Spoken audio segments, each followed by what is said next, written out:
요한복음 21장 1절로 14절입니다.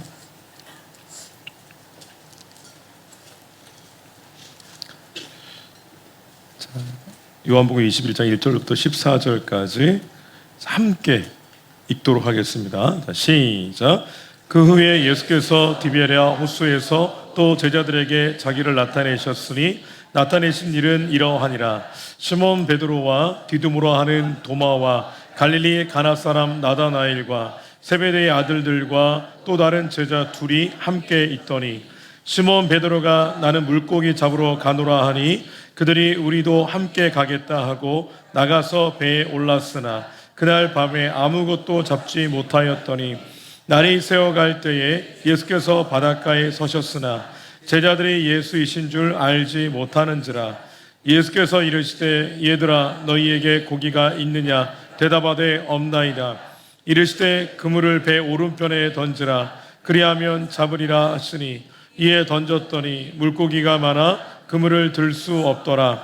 예수께서 사랑하시는 그 제자가 베드로에게 이르되 주님이시라 하니 시몬 베드로가 벗고 있다가 주님이라 하는 말을 듣고 겉옷을 두른 후에 바다로 뛰어 내리더라.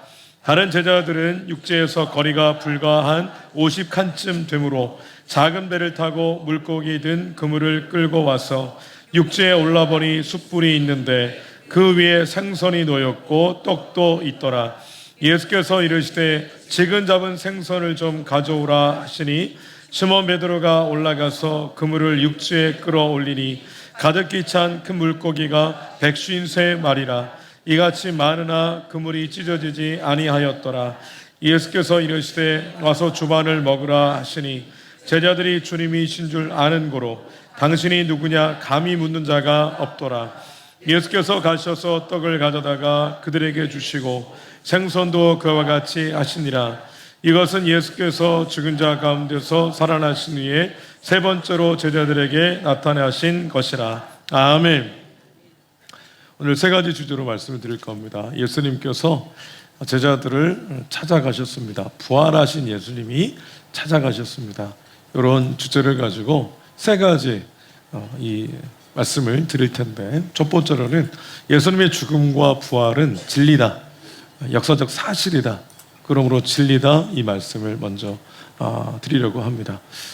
예수님께서 요한복음 14장 6절에 내가 곧 길이요 진리요 생명이니 나로 말미암지 않고는 아버지께로 올 자가 없느니라, 이렇게 말씀하셨습니다. 이 뜻은 뭐냐면 예수님만이 길이고 구원의 길이어서 예수님을 믿음으로, 구원의 길 되신 예수님을 믿음으로 우리는 하나님께로 갈 수 있다.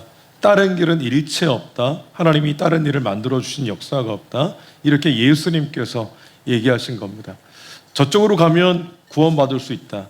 또 저쪽으로 가면 혹시 구원의 방법을 알 수도 있어. 이렇게 얘기하는 현학들이, 그렇게 학자들이 많이 있을 수 있습니다. 그러나 내가 나만 믿어야 구원받는다라고 하는 것은 둘 중에 하나죠. 참이든 거짓이든 둘 중에 하나입니다.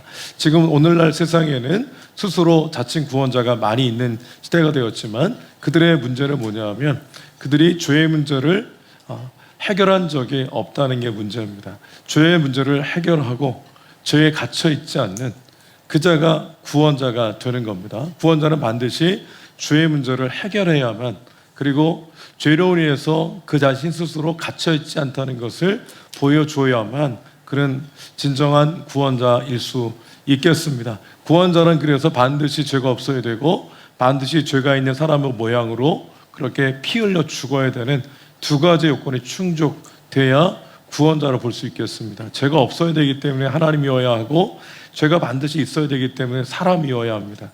사람이 죄는 없어야 되는 거죠. 그래서 예수님께서 하나님의 아들로 이 땅 가운데 오셨습니다. 우리는 그걸 성육신했다, 이렇게 표현합니다. 사람의 아들로 오신 예수님이 마리아의 아들로 30년을 사셨어요. 그리고 공적인 생애를 3년 반을 사셨습니다. 그때 가르치고 치유하고 전파하신 일을 했어요. 그리고 제자들을 세우셨습니다. 예수님 승천 이후에 예수님과 똑같이 가르치고 치유하고 전파할 그런 제자들을 훈련시키신 겁니다. 그리고 십자가에서 고난 당하셨습니다. 고난의 길을 걸어가셨어요. 수치와 모멸과 능욕과 조롱과 희롱이 있는 그 길을 예수님께서 순종으로 걸어가셨습니다. 그리고 십자가에서 6시간을 매달려 계셨습니다. 벌거벗은 모습으로 예수님이 우리가 갖고 있는 죄의 문제가 얼마나 크고 어렵고 무거운지 예수님께서 십자가 걸어가는 길 가운데 십자가 위에서 다 보여주셨습니다. 그리고 죽으셨습니다. 죽음에 갇혀 있지 않고 말씀하신 대로 3일째 되는 새벽에 예수님께서는 부활하셨습니다. 우리가 믿고 있는 믿음의 내용입니다. 이것을 우리는 진리라고 부릅니다. 우리가 만들어 놓은 그런 지식 체계 속에서 예수님이 그럴듯해서 믿어드리는 게 아니고 예수님께서 그 길을 실제적으로 걸어가셨고 그래서 유일한 구원자가 되셨기에 우리는 이것을 진리로 믿기에 이 자리에 계신 줄로 믿습니다. 믿으십니까? 믿으십니까? 이 믿음이 결국 우리를 살린 겁니다. 믿음이 있으셔야 됩니다. 진리를 정확하게 깨닫는다고 해서 정확하게 잘 소개할 수 있다고 해서 구원의 여정이 시작되는 게 아니고 구원받는 게 아니고 믿음입니다. 예수님의 죽으심과 부활, 예수님께서 죽으셨기 때문에 부활을 기대하고 부활했다는 것은 기본적으로 예수님 죽었다는 뜻입니다. 우리는 예수님의 한쪽만 믿는 것이 아니라 양쪽 다 믿습니다. 죽음도 믿고 죽음에 갇혀 있다는 것도 믿고 죽음 가운데 다시 사셨다는 것도 믿습니다. 대제사장들과 그 당시의 종교 권력자들은 이것을 알면서도 숨겼습니다. 헛된 소문을 퍼뜨렸죠. 마태복음 28장에 보게 되면 예수님이 부활하셨어요. 그리고 그 사실을 누가 알았냐면 군병들이 알았습니다. 대제사장이 생각할 때 예수님이 죽기 전에 늘 했던 얘기는 3일 만에 내가 다시 산다라고 하는 거였거든요. 혹시라도 3일 안에 제자들이 시체를 훔쳐가서 예수님이 다시 살았다라고 그렇게 소문이 나기 시작하면 그러면 이 진리 체계가 당시에 완전히 무너지고 다시 세상은 혼돈에 빠질 거라고 생각해서 빌라도에게 얘기합니다. 군병들을 두어서 좀 지키게 해달라고. 그래서 군병들이 지키기 시작했는데 예수님이 부활하셨죠. 군병들이 시체가 없어진 걸 알았어요. 그래서 보고를 합니다. 그때 대제사장과 종교 권력자들은 그렇게 처리를 합니다. 그들을 돈을 줘요. 입막음을 합니다. 그리고 헛된 소문을 퍼뜨리게 해요. 제자들이 몰래 와가지고 시체를 훔쳐갔다. 그리고 부활했다고 헛소문을 퍼뜨리고 있다는 것을 그렇게 예수님 부활 사건을 헛된 소문으로 그렇게 바꿔버립니다. 그래서 오늘날 마태의 시점에서 마태가 복음서를 기록하는 지금까지도 많은 사람들이 제자들이 예수님의 시체를 훔쳐간 것으로 그렇게 잘못 알고 있다는 것을 고발하듯이 얘기를 합니다. 자, 오늘 저와 여러분은 진리를 믿고 있는 사람들입니다. 이 죽음과 부활이 역사적 사실이 아니고 진리가 아니라는 그런 의심이 들어올 때, 그리고 그것이 의심이 맞다, 예수님 죽지 않았다, 예수님 죽었지만 부활하지 않았다, 이런 믿음이 막 들어오시면 여기 계실 수 없죠. 여기 계실 수 없습니다. 적어도 여기에 계시다는 것은 그 믿음이 있으시든지 아니면 그것에 대해서 믿음을 갖게 되는 조금의 마음에 이 허용이 있었기 때문에, 뭔가 확신이 있기 때문에 이 자리에 계신다고 생각이 듭니다. 저와 여러분은 허구를 믿지 않습니다. 진리를 믿습니다. 허구를 믿는다고 생각했을 때 우리의 이 자리는 굉장히 불편한 자리고 어리석은 자리고 헛된 시간들입니다. 우리는 진리를 믿습니다. 창세기부터 요한계시록까지 줄기차게 하나님께서는 오실 예수님에 대해서, 오신 예수님에 대해서, 앞으로 다시 오실 예수님에 대해서 기록을 줄기차게 하고 있습니다. 창세기의 기록자인 모세와 요한계시록의 기록자인 사도 요한은 서로 모릅니다. 시간의 간극도 1300년 정도 차이가 나요. 근데 그들은 같은 주님을 믿고 있고 같은 하나님을 믿고 있고 같은 고백을 하고 있습니다. 중요한 것이 있습니다. 오늘 우리는 진리를 믿고 있는 자들로서 진리의 사람들, 그 믿음으로 구원받은 주의 백성인 줄로 믿습니다. 믿습니다. 자, 두 번째는, 그렇다면 우리가 더 깊이 들어가서 믿어야 될 게 뭐냐면 예수님의 죽음이 나의 죽음이라는 거예요. 예수님의 부활이 나의 부활이라는 겁니다. 예수 죽음 나의 죽음, 예수 부활 나의 부활이라는 겁니다. 말씀 읽어볼게요. 골로새서 2장 12절입니다. 골로새서 2장 12절의 말씀을 같이 함께 크게 읽겠습니다. 시작. 너희가 세례로 그리스도와 함께 장사되고 또 죽은 자들 가운데서 그를 일으키신 하나님의 역사를 믿음으로 말미암아 그 안에서 함께 일으키심을 받았느니라. 아멘. 자, 말씀 잘 보십시오. 그리스도와 함께 장사됐어요. 함께 죽은 겁니다. 우리의 전 인격이 죽은 거예요. 이게 뭐냐면 우리는 죄를 지으면 그 죄를 지은 그 일정 영역만 마치 죽은 것처럼 생각할 수 있는데 그렇지 않습니다. 우리의 인격 자체가 부패했습니다. 죄성을 갖고 태어났어요. 그래서 예수님께서 죽으실 때 나도 함께 그 죄로 인해서 예수님 안에 함께 죽은 겁니다. 중요한 건 그 다음 말씀이죠. 그리스도 안에서 함께 일으키심을 받았다고 그랬어요. 주님 부활할 때 나도 함께 일으키심을 받았다고 그랬습니다. 근데 그 앞에 말씀을 보게 되면 죽은 자들 가운데서 그를 일으키신 하나님의 역사를 믿음으로 말미암아 주님이 일어나실 때 일으키심을 받을 때 우리도 일으키심을 받았다. 바울은 골로새에 보낸 편지에서 그렇게 얘기하고 있습니다. 저와 여러분은 주님이 죽을 때 함께 죽은 거예요. 정과 욕심이 십자가에 못 박힌 겁니다. 그리고 다시 주님 살아날 때 산 겁니다. 골로새서 3장 9절과 10절을 한번 보겠습니다. 자, 이 예수 죽음 나의 죽음, 예수 부활 나의 부활을 이렇게 표현하고 있는 겁니다. 9절 10절 읽겠습니다. 시작. 너희가 서로 거짓말을 하지 말라. 옛사람과 행위를 벗어버리고 새 사람을 입었으니 이는 자기를 창조하신 이의 형상을 따라 지식에까지 새롭게 하심을 입은 자니라. 아멘. 주님과 내가 죽은 것을 옛사람과 행위를 벗어버렸다 이렇게 표현합니다. 그리고 주님과 함께 살아났다를 이렇게 다 입었다, 새 옷을 입었다 이렇게 표현합니다. 세례를 행할 때 여러분 원래는 침례를 행해야 됩니다. 예수님도 침례를 받으셨죠. 물속에 잠겼다가 물 밖으로 나와야 됩니다. 이게 침례잖아요. 근데 물에 잠길 때는 어떤 의미가 있습니까? 죽었다 이런 의미가 있습니다. 물 밖으로 나올 때는 살았다 이겁니다. 예수님 안에 내가 죽었고 죄 때문에 예수님 안에 나는 다시 살았다 이런 의미가 세례에 담겨 있고 죄를 완벽하게 씻어낸다 이런 의미도 담겨 있습니다. 그래서 이 바울은 옷을 벗는 것과 옷을 입는 것으로 죽음과 부활을 표현하고 있습니다. 그러니까 저와 여러분은 요한복음 11장 25절 26절에서 나는 부활이요 생명이니 우리는 나를 믿는 자는 죽어도 살겠고 살아서 나를 믿는 자는 영원히 죽지 아니하리라. 부활 생명이 이미 예수 믿는 우리에게 있다는 그런 뜻입니다. 저와 여러분에게는 이제 옛사람으로 살지 않고 부활 생명을 분배받은 영생을 소유한 그러한 예수님에 다시 태어난 존재로 예수님 안에 다시 태어난 존재로 살아가는 겁니다. 그런데 누구든지 그리스도 안에 있으면 새로운 피조물이라고 그랬습니다. 주님이 우리를 그렇게 세우셨어요. 자, 그러면 옛사람 그리고 옛 행위 이것을 이렇게 규정하고 있습니다. 5절 6절입니다. 골로새 3장 5절 6절 자, 같이 함께 읽겠습니다. 시작. 그러므로 땅에 있는 지체를 죽이라. 곧 음란과 부정과 사욕과 악한 정욕과 탐심이니 탐심은 우상 숭배니라. 이것들로 말미암아 하나님의 진노가 임하느니라. 아멘.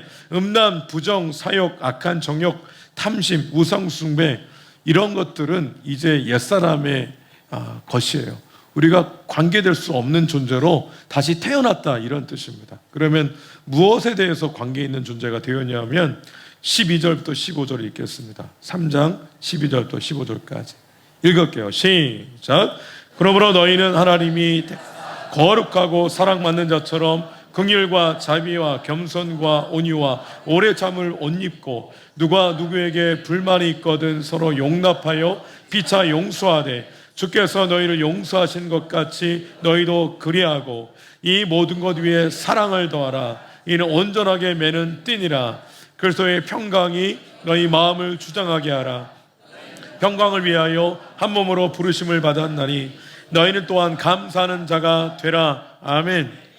단어로 정리해 보겠습니다.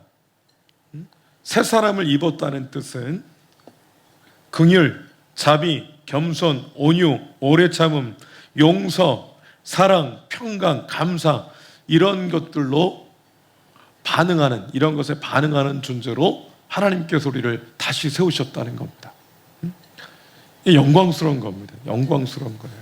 어찌 우리가 감히 우리의 입에서 겸손과 온유와 오래 참는 긍휼을 얘기할 수 있겠어요? 주님께서 그런 생명, 그런 긍휼을 베풀 줄 아는 자로, 용서할 줄 아는 자로, 오래 참는 자로 인간의 의지가 아니라 그런 생명으로 주께서 우리를 다시 살리셨다는 뜻입니다. 자, 그렇다면 구체적으로 이것이 어떤 의미가 있는가? 오늘 읽었던 말씀으로 이제 들어가는 겁니다. 예수님께서 요한복음 20장에 보게 되면 두 번 나타나세요. 첫 번째는 제자들이 안식 후 첫날 새벽에 부활하신 주님이 그날 저녁에 마가의 다락방에 모여있던 제자들에게 찾아갑니다. 예수님께서 첫 마디가 뭡니까? 너희에게 평강이 있을지어다. 너희에게 평강이 있을지어다. 그렇게 선포하셨어요. 제자들이 깜짝 놀랐잖아요. 그러니까 예수님께서 못자국, 창자국 보여주신 겁니다. 그러니까 그들이 안심을 해요. 다시 한번 예수님이 너희에게 평강이 있을지어다 이렇게 선포하십니다. 선언하신 거죠. 그리고 아버지께서 나를 보내신 것 같이 나도 너희를 보낸다 이렇게 말씀하시죠. 성령을 받으라 이렇게 말씀하시죠. 주님께서 선언하신 거예요. 선언하신 겁니다. 제자들은 당시에 상황이 어땠습니까? 예수님이 죽었어요. 스승이 죽었습니다. 제자들도 죽은 목숨이잖아요. 그러니까 같이 모여서 두려워 떨고 있는 거예요. 이제까지 3년 6개월 동안 우리가 도대체 뭐 하는 거냐? 스스로 탄식할 수도 있었겠죠. 앞으로 우리가 어떻게 할 거냐? 서로 나름대로 이제 막 감정을 추스리고 막 의논을 나눌 수도 있었겠습니다. 근데 중요한 것은 그들의 감정은 두려움이었습니다. 두려움은 누가 줍니까? 사탄이 줍니다. 여러 가지 이유로 사탄은 그 두려움을 주고 두려움의 노예로 우리를 삼키려고 합니다. 세상은 아무리 기도해도 두려움은 그냥 찾아오게 돼 있어요. 염려 찾아오게 돼 있습니다. 불안함 찾아오게 돼 있어요. 방어할 수 있습니까? 방어할 수 없어요. 어느 순간 내가 평강한 것 같았는데 갑자기 돌아보니까 내가 불안해가지고 미칠 지경인 자신의 상태를 확인할 때가 있습니다. 사단은 그걸 더 조장해요. 더 큰 불안과 더 큰 두려움으로 자꾸만 몰아갑니다. 소를 몰듯이. 근데 주님께서 뭐라고 선언하십니까? 두려워 떨고 있는 자들에게 너에게 평강이 있을지어다 선언하셨어요. 이게 중요합니다. 오늘 부활 생명을 분배받았다는 것은 더 이상 두려움에 반응하지 않고 주님의 선언하신 이 평강에 반응할 수 있는 평강한 존재들로 주님께서 우리를 세우셨다는 뜻입니다. 영생은 바로 그런 생명력이 있다는 것을 예수님께서 그게 바로 우리의 본질이고 우리의 정체성이라고 가르쳐주고 계신 겁니다. 사단은 계속해서 불안에 떨게 하잖아요. 8일이 지났습니다. 도마가 첫 번째 나타나실 때 없었기 때문에 다시 나타나 주셨어요. 다시 나타나셔서 첫 번째 말이 똑같습니다. 너희에게 평강이 있을지어다 말씀하셨어요. 그리고 도마에게 다 보여주십니다. 그리고 네가 확인하고 믿는 것도 참 감사한데 보지 않고 믿는 자가 더 복되다 이렇게 말씀하셨어요. 여러분 예수님의 창자국을 만진 적 있으십니까? 못자국 만진 적 있으세요? 없잖아요. 근데 성령 안에 그게 깨달아져요. 그게 믿어지고 이게 복이 있다고 예수님께서 미리 말씀을 하신 겁니다. 오늘날 저와 여러분에게 말씀하신 거죠. 중요한 게 있습니다. 8일이 지나도 그들의 두려움은 사라지지 않아요. 주님이 다시 한번 나타나셔서 그들에게 너에게 평강이 있을지어다 선언하신 겁니다. 여러분 두려움이 자꾸만 우리를 이끌어갈 때 그래서 포로 잡히고 매이고 눌리고 끌려가고 전혀 기쁨과 소망을 발견할 수 없는 예수를 믿으면서도 그 길을 걸어가는 우리 자신을 한탄스러워하지 마시고 그때마다 하나님 앞에 나아가셔야 돼요. 그리고 선포하셔야 돼요. 나사렛 예수의 이름으로 대적할 수 있어야 돼요. 사단이 계속해서 우리를 공격할 때 뭘 언제 지배당하는 거냐면 생각이 먼저 지배당합니다. 마음이 먼저 지배를 당해요. 그러니까 넘어지는 거잖아요. 그때 사단을 향해서 선포하는 거죠. 나사렛 예수의 이름으로 명하노니 나에게 두려움을 자꾸만 묵상하게 만들고 두려움에 끌려가게 만드는 악한 영은 떠나갈지어다 선포하셔야 돼요. 선포할 수 있어야 됩니다. 예수 믿으면서도 두렵고 불안함에도 불구하고 지나면 해결되겠지, 내일이면 좋아지겠지, 막연함으로 신앙생활하는 게 과연 믿음이 있는 걸까요? 그건 믿음이 아닙니다. 그건 막연함이죠. 예수 믿는 사람은 확신이 있어야 됩니다. 주님이 선언하셨잖아요. 그러니까 우리도 선언하는 거예요. 선포하는 겁니다. 평강할지어다. 정천형 불안해하지 말아라. 주의 지팡이와 막대가 너를 안위하고 있다. 불안하지 말아라. 평강할지어다. 선포하시는 거예요. 주의 이름으로. 예수님께서 그 다음에 21장에 보게 되면 어딜 가시죠? 갈릴리를 가세요. 왜 그랬습니까? 제자들이 그대로 불안해서 견디질 못한 겁니다. 그러니까 갈릴리로 간 거예요. 그들은 갈릴리를 떠나온 사람들이에요. 그물을 버린 사람들입니다. 근데 그물을 다시 잡고 갈릴리에서 그 그물을 던졌어요. 예수님께서 기적적인 그런 사건을 통해서 베드로에게 예수님을 따라오라고, 내가 너를 사람을 낚는 어부가 되게 해주겠다고 그렇게 말씀하셨을 때 그물을 버렸어요. 생계수단인 그물을 버리고 가족도 하나님께 맡기고, 그리고 주를 따라갔던 그들이 3년 6개월 지나서 예수님 부활하신 주님이 그들에게 나타났음에도 불구하고 여전히 그들은 확신을 갖지 못한 채로 그들 갈릴리로 가잖아요. 예수님이 예언하신 겁니다. 내가 먼저 갈릴리로 가겠다. 예수님 먼저 가셔서 뭐하고 계셨죠? 숯불에 떡을 굽고 계셨어요. 생선을 굽고 계셨습니다. 제자들이 와서 밤새도록 고기를 잡아요. 제자 7명이 열심히 고기를 잡지만 고기를 못 잡습니다. 그때 예수님께서 약 한 90m 정도 떨어져 있던 예수님이 막 고기를 잡았느냐 너희가, 고기를 못 잡았다고 대답하니까 그러면 오른편에 그물을 내려봐라. 오른편에 그물을 내립니다. 153마리 고기를 잡아요. 그때 사도 요한이 눈이 먼저 열립니다. 예수님이라고, 부활하신 예수님이라고 막 그렇게 얘기합니다. 옆에 있던 베드로가 깜짝 놀래가지고 옷을 벗고 있었어요. 근데 옷을 다시 줄여 입고 바다에 뛰어내려서 90m로 헤엄쳐 갑니다. 그리고 예수님 앞에 가요. 제자들도 다 모였어요. 예수님이 숯불에 구운 떡과 생선을 갖다자 줍니다. 와서 아침 먹으라고, 배고프지 아침 먹으라고. 제자들이 할 말이 있었습니까? 할 말이 없었어요. 할 말이 하나도 없었습니다. 제자들을 향해서 예수님이 언제나 기대를 꺾지 않으시는 거예요. 끝까지 포기하지 않는 제자들을 향한 그런 사랑과 애정과 그들을 통해 이루고자 하시는 하나님 나라 비전이 있었기 때문에 다시 그들이 그물을 버리고 사랑하는 어비의 길을 걸어가기를 소망하는 마음으로 거기까지 찾아가신 겁니다. 두려워 떠는 우리에게 주님이 먼저 찾아오신 것이고, 사명을 잃은 채로 가는 우리에게 부활하신 주님이 먼저 찾아오신 겁니다. 여러분, 저와 여러분을 향한 기대를 주님이 꺾지 않으신다는 것이 얼마나 큰 소망인지 모릅니다. 여러분, 말씀을 정리하겠습니다. 우리는 예수 죽음 나의 죽음, 예수 부활 나의 부활을 믿습니다. 이제 옛사람은 다 벗어던지시고 이제 하나님과 관계된 존재로서 영생을 소유한 자답게 분명한 정체성, 그런 두려움에 떨지 않고 평강한 자로 성령 충만하게 이 땅을 살아내셔야 되겠고, 사명자로 영혼을 구원하는 그 길을 우리는 걸어가야 되겠습니다. 한마디 하지 못하는 베드로에게 예수님이 나를 사랑하느냐, 내 양을 먹이고 내 양을 치라, 내 양을 먹이라 말씀하시잖아요. 그게 예수님의 기대입니다. 오늘 저 여러분을 향한 주님의 기대 또한 그렇습니다. 주님 안에서 두려움이 밀려오실 때 예수님 앞에 나아가셔서 무릎을 꿇으십시오.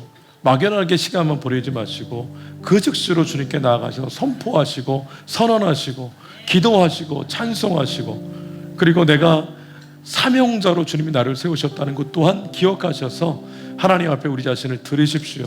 주님께서 반드시 평강으로 함께 하시고 사명자의 길을 온전히 걸어가게 하실 것입니다. 저와 여러분이 그 길 걸어가시기를 주의 이름으로 축복합니다. 옆에 계신 분에게 얘기해 주시죠. 평강할지어다. 그냥 반말하세요. 내가 평강할지어다. 네, 선포하시면 됩니다. 네. 다시 한번 얘기해 주세요. 부활 증인으로 사시길 축복합니다. 함께 기도하겠습니다. 기도할게요.